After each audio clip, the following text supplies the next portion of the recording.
मध्य प्रदेश के सतना और छतरपुर में पीएम मोदी की रैली ने फिर बढ़ाया इंतखाबी जोश। कहा कांग्रेस की लूटमार हो गई बंद, मुल्क का पैसा आ रहा है गरीबों के काम। प्रियंका और राहुल गांधी ने भी चित्रकूट और अशोकनगर में कांग्रेस के लिए चलाई मुहिम। कहा अगर हुकूमत बनी तो किसानों के कर्जे होंगे मुआफ।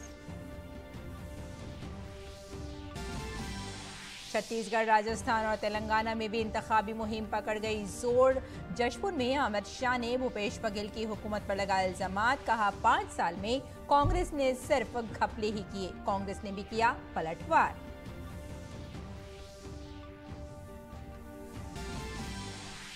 तृणमूल कांग्रेस की रुकन पार्लियामेंट महुआ मोइत्रा के खिलाफ लोकसभा की अखलाकियात कमेटी की तहकीकात मुकम्मल। रुकनियत खत्म करने की सिफारिश आज की मीटिंग में की गई मंजूर। कल ये तजवीज स्पीकर को सौंपी जाएगी। भारत अमेरिका 2+2 वजारती मुज़ाकरात के लिए दिल्ली पहुंची अमरीकी वजीर दिफा लॉयड। वजीर खारजा ब्लिंकन भी आज रात पहुंचेंगे भारत। कल होने वाली 2 तरफा मीटिंग में कई स्ट्रेटेजिक, दिफाई और टेक्नोलॉजी के उमूर पर किया जाएगा तबादला ख्याल। और नायब सदर जगदीप धनखड़ की मौजूदगी में आज गोवा में नेशनल गेम्स का हो रहा है अख्तिताम। महाराष्ट्र मेडल टैली में है सरफहरिस्त। अगले नेशनल गेम्स उत्तराखंड में होंगे।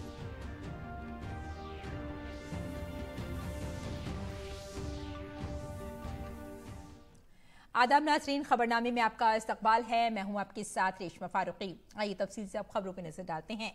मध्य प्रदेश में वजीर आजम के इंतखाबी रैलियों का सिलसिला जारी है। पहले सतना और फिर छतरपुर में इन्होंने बीजेपी के हक में वोट देने की अपील की। सतना रैली में उन्होंने कहा कि कांग्रेस का काम सिर्फ लूटमार और बदउनवानी है।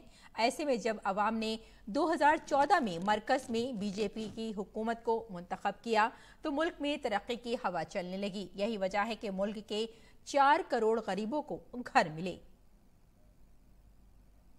अब गरीब का बेटा गरीब के लिए तो काम करेगा, आपके लिए ही तो काम करेगा। आप ही तो मेरा परिवार है। मेरे देशवासियों, ये मोदी है जिसने 4 करोड़ घर बनाए। ये मोदी है, ये मोदी है जिसने 4 करोड़ घर बनाए लेकिन खुद के लिए घर नहीं बनाया है। मेरे परिवारजनों, गरीबों का घर हो, मुफ्त राशन हो, मुफ्त इलाज हो, आज इन पर भाजपा सरकार लाखों करोड़ रुपए खर्च कर रही है। यानी देश का पैसा गरीबों के काम आ रहा है। लेकिन जब कांग्रेस की सरकार थी तब ये पैसा कहां जाता था? तब देश का लाखों करोड़ रुपया 2G घोटाले में जाता था, कोयला घोटाले में जाता था, कॉमनवेल्थ घोटाले में जाता था, हेलीकॉप्टर घोटाले में जाता था। और मोदी ने ये सारे घोटाले बंद कर दिए। वजीर आजम ने मध्य प्रदेश के छतरपुर में एक इंतखाबी रैली से खिताब किया। उन्होंने कहा कि कांग्रेस जहां भी आई वहां तबाही लाई। वजीर आजम ने कांग्रेस के इंतखाबी वादों को भी मीठा जहर करार दिया। उन्होंने कहा कि कांग्रेस का दौर गुलामाना जहनियत से भरा हुआ है। उन्होंने मुल्क के विरसे पर कभी फख्र नहीं किया। वजीर आजम ने यह भी कहा कि आज वही गरीब लोग जिनके साथ कांग्रेस फोटो खिंचवाने जाती थी उन्हें मुस्तकिल मकान मिल रहे हैं। ये कांग्रेस के नेता अपने विदेशी दोस्तों को भारत की गरीबी दिखाने के लिए ले जाते थे। सोने का चम्मच लेकर पैदा हुए कांग्रेस के नेताओं के लिए गरीब एक टूरिज्म बन गया था। गरीब का उपहास हो, गरीब की मजाक उड़ाना, यही उनका कारनामा हो गया था।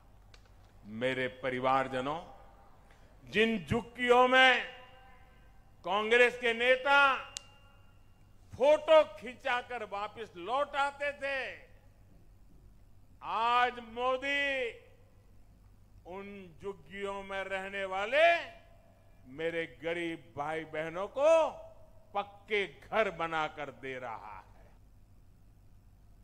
वज़ीर-ए-आज़म ने कांग्रेस पर खवातीन रिजर्वेशन बिल को रोकने, दफा 370 को हटाने की मुखालफत करने और 3 तलाक को हटाने की मुखालफत करने का इल्जाम लगाया। उन्होंने कहा कि कांग्रेस किसी भी काम में ताखीर करने में माहिर है और इनके लिए मुल्क नहीं बल्कि जाती मफाद तरजीह है।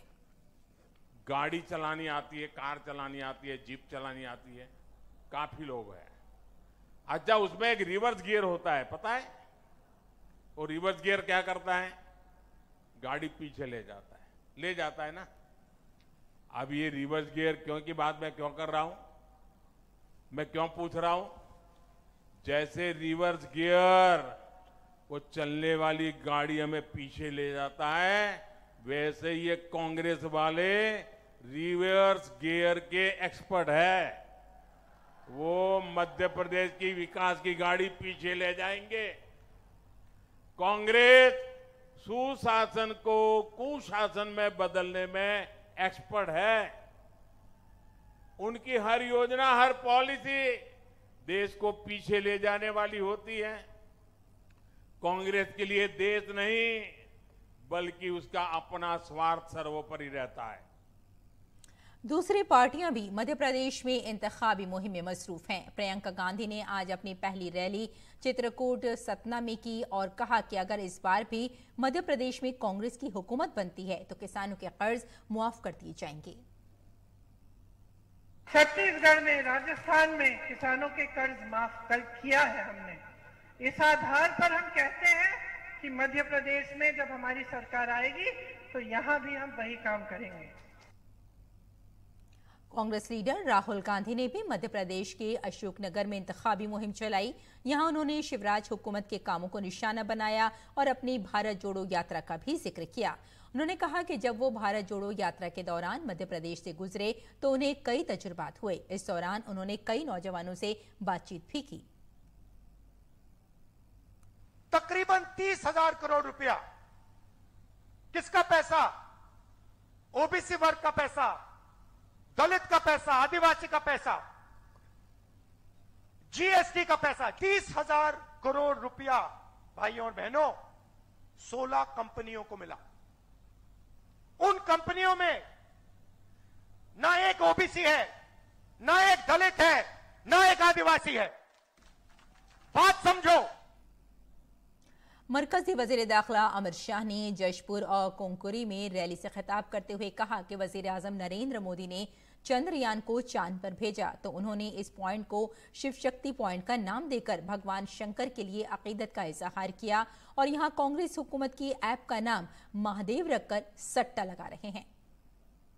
मोदी जी ने चंद्रयान भेजा चंद्रमा पर, तो वो पॉइंट का नाम शिव शक्ति पॉइंट देकर भगवान शंकर की श्रद्धा व्यक्त करने का काम किया। और यहां कांग्रेस की सरकार है, उन्होंने क्या करा? महादेव ऐप से जोड़ के सट्टा खोलने का काम करा।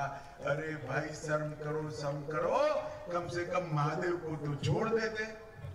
हजारों करोड़ रुपए का चावल भेजे उसमें गपला, आवास भेजे उसमें गपला, कोरोना का राहत भेजा उसमें गपला। हर गांव में आज बच्चा कह रहा है सट्टे पे सट्टा कौन कर रहा? भूपेश कक्का। मरकजी वजीर और बीजेपी लीडर गजेंद्र सिंह शेखावत ने राजस्थान के वजीर आला अशोक गहलोत पर असेंबली इंतखाबात के लिए दाखिल किए गए कागजाती नामजदगी में हकायक छुपाने का इल्जाम लगाया है। शेखावत ने इस मामले के ताल्लुक से चीफ इलेक्शन कमिश्नर को एक मेमोरेंडम देकर जरूरी कार्रवाई का मुतालबा किया है। उनका कहना है कि गहलोत ने सरदारपुरा सीट के लिए उनकी नामजदगी फार्म में ऐसे 2 मामलों के बारे में मालूमात नहीं दी है जो बहुत संगीन है। इस बार भी अशोक गहलोत जोधपुर में अपनी रिवायती असेंबली सीट सरदारपुरा से इलेक्शन लड़ रहे हैं। गहलोत ने 6 नवंबर को अपना पर्चा दाखिल किया था। वहीं बीजेपी ने गहलोत के सामने प्रोफेसर महेंद्र सिंह राठौर को इंतखाबी मैदान में उतारा है। गजेंद्र सिंह शेखावत ने सोशल मीडिया प्लेटफॉर्म पर पोस्ट करते हुए कहा कि अशोक गहलोत ने सरदारपुरा सीट के लिए अपने नामजदगी फार्म में 2 संगीन मुजरिमाना मामलात के बारे में इत्तला नहीं दी है।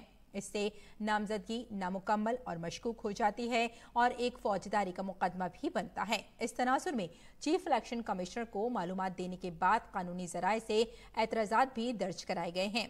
हम मुनासिब फैसले की उम्मीद करते हैं। और टीएमसी लीडर अभिषेक बनर्जी आज एनफोर्समेंट डायरेक्टोरेट के सामने पेश हुए। एजेंसी ने उन्हें एसएससी केस के सिलसिले में आज तलब किया था। मई में मगरबी बंगाल हुकूमत के ज़ेर किफ़ालत और इमदाद याफ्ता स्कूलों के तकरीबन 36,000 गैर तरबियत याफ्ता असातिज़ा की तकर्री को मनसूख कर दिया गया था। इस मामले में तृणमूल कांग्रेस के लीडरों के खिलाफ कार्रवाई शुरू की गई थी। टीएमसी रुकन पार्लिमान महुआ मोइत्रा की मुश्किलात बढ़ सकती हैं। उन पर सवालात के बदले पैसे लेने का इल्जाम है। लोकसभा की अखलाकियात कमेटी आज अपनी मीटिंग में महुआ मोइत्रा की पार्लियामेंट की रुकनियत मनसूख करने से मुताल्लिक तजवीज़ को मंजूरी मिल गई है और तजवीज़ के हक में 6 वोट जबकि इसके खिलाफ 4 वोट पड़े हैं। अब कल मंजूर शुदा तजवीज़ स्पीकर को सौंपी जाएगी। बीजेपी के रुकन पार्लियामेंट निशिकांत दुबे ने 15 अक्टूबर को लोकसभा स्पीकर ओम बिरला को एक खत लिखा था। इसमें उन्होंने इल्जाम लगाया था कि महुआ ने पार्लियामेंट में सवाल पूछने के लिए ताजिर दर्शन हीरानंदानी से पैसे और तहफ़ लिए थे। स्पीकर ने मामला अखलाकियात कमेटी को भिजवा दिया था। काबिल जिक्र है कि महुआ मोइत्रा इस मामले में 2 नवंबर को कमेटी के सामने पेश हुई थी। अखलाकियात कमेटी ने अपनी सिफारिश में कौमी सलामती को अहम बुनियाद करार देते हुए कहा है कि महुआ मोइत्रा ने अपने पार्लिमानी अकाउंट की लॉग इन की तफसीलात गलत तरीक़ाकार को अपनाते हुए दीगर अफराद के साथ शेयर की हैं। इससे कौमी सलामती पर असर पड़ता है। कमेटी ने इसे संगीन जुर्म समझा है और इसीलिए महुआ मोइत्रा की लोकसभा की रुकनियत मनसूख करने की सिफारिश की है। इससे पहले महुआ ने इन इल्जामात को गलत करार दिया था। बाद में हीरानंदानी के एतराज़ के बाद आखिरकार महुआ ने भी एतराफ़ किया कि उन्होंने अपने अकाउंट का लॉग इन पासवर्ड हीरानंदानी के साथ शेयर किया था। उन्होंने दर्शन हीरानंदानी को अपना पुराना दोस्त बताया है। ताहम मोइत्रा ने पैसे लेने के बाद सवाल पूछने के इल्जामात को मुस्तरद कर दिया है। और अमरीकी वज़ीर दिफा लॉयड ऑस्टिन वुज़रा सतह के 2+2 मुज़ाकरात में शिरकत के लिए भारत पहुंच गए हैं। वज़ीर दिफा राजनाथ सिंह ने एयरपोर्ट पर उनका इस्तकबाल किया। अमरीकी वज़ीर दिफा लॉयड ऑस्टिन को गार्ड ऑफ ऑनर दिया गया। अमरीकी वज़ीर ख़ारजा एंटनी ब्लिंकन भी आज रात भारत पहुंचेंगे। वज़ीर दिफा ऑस्टिन और अमरीकी वज़ीर ख़ारजा एंटनी ब्लिंकन कल 10 नवंबर को वज़ीर दिफा राजनाथ सिंह और वज़ीर ख़ारजा डॉक्टर एस जयशंकर के साथ वुज़रा सतह के 2+2 मुज़ाकरात की मुश्तरका सदारत करेंगे। इसके बाद वज़ीर दिफा ऑस्टिन और वज़ीर दिफा राजनाथ सिंह के दरमियान 2 तरफ़ा मुलाकात का एहतमाम किया जाएगा।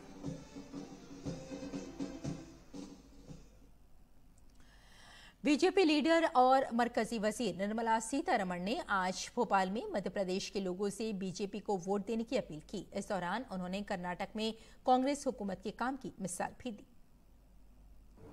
मैं दुख से कंपेयर कर रही हूँ। अच्छा खासा प्रोग्रेस करने वाले कर्नाटका के हाल आज देख लीजिए और उससे बचने के लिए मध्य प्रदेश वोटर्स को मैं हाथ जोड़ करके ये फैक्ट्स सामने रखना चाहती हूँ। जनता को, गरीब को, महिला को, दलितों को छोड़ करके अगर रास्ते आगे बढ़ रही है उससे फायदा नहीं है। जनता को भी इंक्लूसिव ग्रोथ में जोड़ना चाहिए। मरकजी वजीर निर्मला सीतारमण ने नीतीश कुमार के बयान को शर्मनाक करार देते हुए कहा कि अफसोसनाक है और हिज़्ब इख्तिलाफ के एक भी लीडर ने इस बयान की मसम्मत नहीं की, सिर्फ लीपापोती की गई। शेमफुल स्टेटमेंट है, शर्मनाक विषय है कि एक सीनियर व्यक्ति जो एक स्टेट में मुख्यमंत्री के पद में रहते हुए मगर बात असेंबली में कहना एकदम शर्मनाक विषय है। विपक्ष के नेतागण जिनके अलायंस में बैठे हुए हैं वो इंडी अलायंस में एक भी विपक्ष के नेतागण, और मैं मीडिया से हाथ जोड़ करके रिक्वेस्ट कर रही हूं, पूछ लीजिए इंडी अलायंस में रहने वाले लीडर हर एक को, मुख्यतः परिवार फर्स्ट फैमिली ऑफ कांग्रेस, उनसे पूछ लीजिए। इसका कठोर निंदा करना नहीं चाहिए था। एक भी स्पष्ट बयान नहीं आए। और दिल्ली हुकूमत की वजीर माहौलियात गोपाल राय ने आज आलूदगी पर एक जायजा मीटिंग की और कहा कि आलूदगी की सूरत हाल पर नजर रखने के लिए सीनियर अफसरान, सेक्रेटरियों और महकमे के सरबराहों को मौके पर रहने को कहा गया है। आलूदगी के जराये को कंट्रोल करने पर तवज्जो देने की जरूरत है। दरहकीकत दिल्ली में आलूदगी की सतह कई दिनों से मुसलसल संगीन बनी हुई है। इससे निपटने के लिए दिल्ली हुकूमत आने वाले दिनों में मुख्तलिफ इक़दाम करने जा रही है। आज भी दिल्ली में हवा के मेयार का इंडेक्स 400 से ज्यादा रिकॉर्ड किया गया, जबकि आनंद विहार, आर.के. पुरम, पंजाबी बाग और ITO में AQI 400 से ज्यादा रिकॉर्ड किया गया। बढ़ती हुई आलूदगी के बाईस आज से 18 नवंबर तक तमाम स्कूल सर्दियों की तातीलात के लिए बंद हैं। सुप्रीम कोर्ट की तरफ से दिल्ली हुकूमत की ऑड इवन स्कीम का जायजा लेने के बाद इस स्कीम को दिल्ली में दोबारा नाफिज किया जाएगा। इसके अलावा फिजाई आलूदगी से निपटने के लिए 20 नवंबर के आसपास क्लाउड सीडिंग के जरिए मसनूई बारिश की जाएगी। ऐप पर मबनी टैक्सियों यानी ओला, उबर पर पाबंदी लगाने की हिदायत जारी की गई हैं। दिल्ली NCR इन दिनों फिजाई आलूदगी की जद में है। फिजाई आलूदगी की वजह से सेहत से मुताल्लिक बहुत से मसाइल पैदा हो रहे हैं। इसी बात को मद्देनजर रखते हुए RML अस्पताल में खुसूसी OPD शुरू की गई है। हफ्ते में एक बार चलने वाली इस OPD में 5 शोबों के डॉक्टर बैठेंगे। ये OPD हर पीर को दोपहर 2 बजे से शाम 4 बजे तक चलाई जाएगी। हमारे नामानिगार नितेंद्र सिंह ने खुसूसी OPD के मसले पर RML के MS डॉक्टर अजय शुक्ला से खुसूसी बातचीत की। दिल्ली NCR में पॉल्यूशन के वजह से बहुत सारी स्वास्थ्य से जुड़ी समस्याएं देखने को आ रही हैं और इन समस्याओं से निपटने के लिए RML अस्पताल में एक अलग से विशेष OPD चलाया जा रहा है। हालांकि अभी शुरुआत में हफ्ते में एक दिन चलेगा और इस पर बात करने के लिए हमारे साथ medical superintendent doctor Ajay Shukla sir हैं। डॉक्टर शुक्ला, क्या OPD ज़रूरत क्यों पड़ी OPD की अलग से?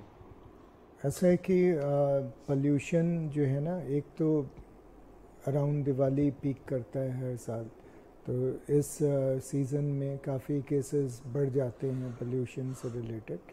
दूसरा क्या है कि पोल्यूशन जो है ना केवल एक हिस्से को नहीं शरीर के अफेक्ट करता है, केवल आपके लंग्स नहीं अफेक्ट होते हैं, different parts of the body जो कंटैक्ट में आती हैं पोल्यूटेंट्स के, वो सारी अफेक्ट होती हैं। तो लंग्स हो गया, आपका अपर रेस्पिरेटरी ट्रैक्ट हो गया, कान, नाक, गले, ये एरियाज़, आँखें, आपकी स्किन जो त्वचा है, आपका दिमाग, ये सब चीज़ें अफेक्ट होती हैं पोल्यूटेंट से। तो इस वजह से हमने सोचा कि एक वो मल्टी डिसिप्लिनरी जो है OPD होनी चाहिए, जिसमें ये सारे अलग अलग जगहों के प्रॉब्लम्स जो हैं पोल्यूशन की वजह से एक ही जगह देखें। ये OPD कब शुरू होगा, कितने देर तक चलेगा और कैसे लोग रजिस्ट्रेशन कराएं? तो ये OPD अभी तो हमने मंडे रखी है एंड 1 से 2 के बीच में रजिस्ट्रेशन होगा और 2 से 4 के बीच में डॉक्टर्स मरीज़ों को देखेंगे। अगर आपको कोई दिक्कत आ रही है पोल्यूशन से रिलेटेड तो निश्चित तौर पे आपके लिए विशेष क्लिनिक खुला हुआ है RML अस्पताल में। मंडे को भी सप्ताह में एक दिन 2 से 4 के बीच आप आकर के दिखा सकते हैं। 5 विभाग के डॉक्टर बैठेंगे और जो भी आपकी समस्या है उसका वो निदान करेंगे। कैमरामैन योगेश के साथ नितेंद्र सिंह, DD न्यूज़, दिल्ली। और QS एशिया यूनिवर्सिटी रैंकिंग जारी कर दी गई है। हिंदुस्तानी यूनिवर्सिटियों ने एशिया 2024 की दर्जाबंदी में चीन को पीछे छोड़ दिया है। इस बार जहां हिंदुस्तान की 148 यूनिवर्सिटियों को इस फहरिस्त में शामिल किया गया है, वहीं चीन की 133 यूनिवर्सिटियां और जापान की 96 यूनिवर्सिटियां शामिल हैं। गुज़िश्ता दर्जाबंदी के मुकाबले हिंदुस्तान में यूनिवर्सिटियों की तादाद में इजाफा हुआ है। पिछले साल की तरह IISc बेंगलुरु, दिल्ली यूनिवर्सिटी और IIT बॉम्बे, दिल्ली, मद्रास, खड़गपुर और कानपुर ने एशिया के सबसे ऊपर 100 इदारों में जगह हासिल की है। IIT बॉम्बे ने मुल्क में अपना आला मुकाम बरकरार रखा है।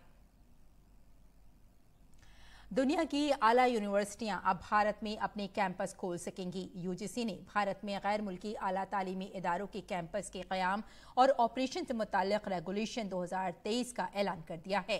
इसके मुताबिक आलमी दर्जाबंदी में टॉप 500 में आने वाले इदारे भारत में अपने कैंपस कायम कर सकेंगे। रेगुलेशन का मकसद नई तालीमी पॉलिसी की सिफारिशात के मुताबिक योगनाथन अपनी तनख्वाह का एक बड़ा हिस्सा दरख्त लगाने के काम में खर्च करते हैं। योगनाथन अपनी बस में सफर करने वाले मुसाफिरों को मुफ्त पौधे भी देते हैं। योगनाथन ने वज़ीर-ए-आज़म नरेंद्र मोदी का शुक्रिया अदा किया है। I'm a bus conductor. I am doing environment work 26 years. I am spent my salary 40% this environment work. Listen of radio, especially Mann Ki Baat of our Honorable Prime Minister Narendra Modi ji. Our Honorable Prime Minister spoke about me in Mann Ki Baat. After our Prime Minister spoke, helped me to work more the society in passionate trees. वज़ीर-ए-आज़म नरेंद्र मोदी ने programme मन की बात में youth ब्रिगेडियम की team का भी जिक्र किया। यूथ ब्रिगेड ने कर्नाटक के श्रीरंगापट्टनम में सफाई मुहिम चलाकर कदीम वीरभद्र स्वामी मंदिर की किस्मत ही बदल दी थी। ನನ್ನ ಹೆಸರು ರಂಜಿತ್ ಅಂತ। मैं 3 साल से युवा ब्रिगेड के साथ काम कर रहा हूं। हमने सोशल मीडिया पर क्लीन टेम्पल्स हैशटैग बनाया है और इसके कारण मंदिरों की सफाई शुरू हो गई। श्रीरंगपट्टनम के कई मंदिरों में से वीरभद्रेश्वर मंदिर एक ऐसा मंदिर था जो बहुत बुरी हालत में था। हम सभी ने स्वेच्छा से इस मंदिर की सफाई में योगदान दिया। इसकी पुरानी भव्यता को बहाल कर मंदिर का जीर्णोद्धार किया। जिस स्थान पर कभी कोई नहीं जाता था वहां आज लोग पूजा करने आ रहे हैं। पीएम मोदी ने मन की बात प्रोग्राम में हमारे काम की सराहना की। हमें इस बात की बहुत खुशी है। और अब कुछ बैनुल-अक़वामी खबरें। इसराइली वज़ीर-ए-आज़म बेंजामिन नेतन्याहू ने मगरबी किनारे में इसराइली बस्तियों के रहनुमाओं से मुलाकात की। उन्होंने फ़लस्तीनी शहरियों के खिलाफ सख्त गिर इसराइलियों की जानिब से बाज़ औक़ात मोहलिक हमले की मज़म्मत की है। नेतन्याहू ने कहा कि हम इसे बर्दाश्त करने के लिए तैयार नहीं हैं, हम इसे कबूल करने वाले नहीं हैं, हम इसके खिलाफ हर तरह से कार्रवाई करेंगे। साथ ही उन्होंने 1967 की जंग में उर्दून से कब्जे में किए गए इसराइल के कायम करदा बाशिंदों की भी तारीफ की। मगरबी किनारे में 15 साल से जायद अरसे से जारी तशद्दुद ने हमास के इसराइल पर हमले के बाद और भी बड़ी शक्ल इख्तियार कर ली है। अक़वाम मुत्तहिदा के इदारे OCHA के मुताबिक इस साल रिहाइशों पर चौकस तरीके से किए गए हमलों में कम अज़ कम 29 अफराद हलाक हो चुके हैं। इनमें से कम अज़ कम 8 अमवात 7 अक्टूबर की बात हुई हैं। इन हमलों ने आम फ़लस्तीनियों, इसराइली सिक्योरिटी माहिरीन और मगरबी हुक्काम को तशवीश में मुब्तला कर दिया है। नेतन्याहू ने कहा कि तशद्दुद में सिर्फ मुट्ठी भर लोग शामिल हैं जो मगरबी किनारे के बाकी आबादी की नुमाइंदगी नहीं करते। इसराइल और हमास के दरमियान तनाज़ा शिद्दत इख्तियार करता जा रहा है। इस दौरान तिब्बी इमदाद की दूसरी खेप गजा पहुंचा दी गई है। ये तिब्बी खेप गजा के अस्पतालों में ज़ेर इलाज मरीजों को बड़ी मदद फराहम करेगी। इससे कबल रेड क्रॉस की बैनुल-अक़वामी कमेटी ने कहा था कि गजा शहर के मुतादिद अस्पतालों में तिब्बी साजो सामान पहुंचाने का मंसूबा बनाया गया था, लेकिन 2 गाड़ियों को नुकसान पहुंचने और रेड क्रॉस के कारकुनों के जख्मी होने के बाद मंसूबे को तर्क करना पड़ा। अक़वाम मुत्तहिदा और आलमी इदारा सेहत ने एक मुश्तरका बयान में कहा कि गजा पट्टी में ज़रूरियात को पूरा करने के लिए रसद की मक़दार काफ़ी नहीं है। आज नाजियों के हाथों यहूदियों की नस्लकुशी की 85वीं बरसी मनाई जा रही है। इस मौके पर जर्मनी में तकरीबन 2000 अफराद ने कोलोन कैथेड्रल से एक इबादतगाह तक खामोश मार्च किया। नॉर्थ राइन वेस्ट फिलिया के वजीर हैड्रिक वुस्ट ने भी मार्च में शिरकत की। उन्होंने कहा कि ये यादगार 7 अक्टूबर को जनूबी इसराइल में हमास के हमले के मुतासरीन के साथ साथ जर्मनी में रहने वाले यहूदियों के साथ इजहारी यकजहती की एक अलामत थी। उन्होंने यहूदियों को पैगाम दिया कि वो जर्मनी में महफूज हैं। उन्होंने नफरत फैलाने वालों पर नजर रखने की बात कहते हुए जरूरी पाबंदियां लगाने का वादा भी किया। और खेल की खबरों पर नजर डालते हैं। 37वें नेशनल गेम्स की इख्तितामी तकरीब इस वक्त जारी है। ये तकरीब गोवा के डॉक्टर श्यामा प्रसाद मुखर्जी स्टेडियम में मुनक़्क़िद हो रही है। इख्तितामी तकरीब के मेहमान खुसूसी नायब सदर जमहूरिया जगदीप धनखड़ हैं। ये पहला मौका है कि गोवा में नेशनल गेम्स का इनेकाद हुआ। महाराष्ट्र ने तमगों के मामले में पहली पोजीशन हासिल की। गुज़िश्ता नेशनल गेम्स में पहली पोजीशन हासिल करने वाली सर्विसेज टीम को इस बार दूसरी नंबर पर ही सब्र करना पड़ा। अगले नेशनल गेम्स उत्तराखंड में होंगे। इख्तितामी तकरीब में खेलों की मशल को उत्तराखंड के हवाले किया जाएगा। और आईसीसी वनडे वर्ल्ड कप में आज बेंगलुरु के एम चिन्नास्वामी के ग्राउंड में न्यूजीलैंड का मुकाबला श्रीलंका से हो रहा है। श्रीलंका ने पहले बल्लेबाजी करते हुए 171 रन बनाए हैं। इस तरह न्यूजीलैंड को जीत के लिए 172 रन बनाने हैं। अब तक न्यूजीलैंड ने 4 रन बना लिए हैं। सेमीफाइनल की दौड़ में बरकरार रहने के लिए न्यूजीलैंड को श्रीलंका के खिलाफ हर कीमत पर जीत हासिल करनी होगी। श्रीलंका की टीम वर्ल्ड कप 2023 की मुहिम अपने आखिरी लीग मैच में जीत के साथ खत्म करने की कोशिश करेगी। श्रीलंका सेमीफाइनल की दौड़ से बाहर है। फ्लैट पिच की वजह से गेंद बल्ले पर आसानी से आती है। ऐसी सूरत हाल में अगर कोई टीम टॉस जीतकर पहले बल्लेबाजी का इंतखाब करती है तो वो कम से कम 350 से ज्यादा स्कोर करना चाहेगी। न्यूजीलैंड ने पाकिस्तान के खिलाफ पिछला मैच भी बेंगलुरु में खेला था और 401 रन बनाए थे। तो नाज़रीन, इस बुलेटिन में फिलहाल इतना ही। इजाजत दें, आदाब।